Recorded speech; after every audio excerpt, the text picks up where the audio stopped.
Welcome to our channel. If you want to cancel your Xbox Live or Xbox Game Pass subscription, follow these step-by-step instructions to stop automatic renewals and avoid future charges. Step 1. Open your web browser and go to account.microsoft.com. Log in with your Microsoft account credentials. Step 2. Click on Services and Subscriptions to view all your active Microsoft subscriptions. Step 3. Find your Xbox Live or Xbox Game Pass subscription from the list and click Manage. Step 4. Click Cancel Subscription to begin the cancellation process. Step 5. Microsoft may offer you a discount or alternative subscription to keep you from canceling.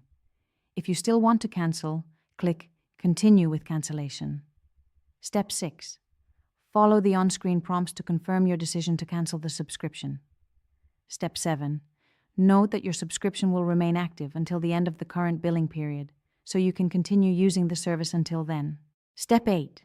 Check your email for a confirmation from Microsoft, verifying that your subscription has been cancelled.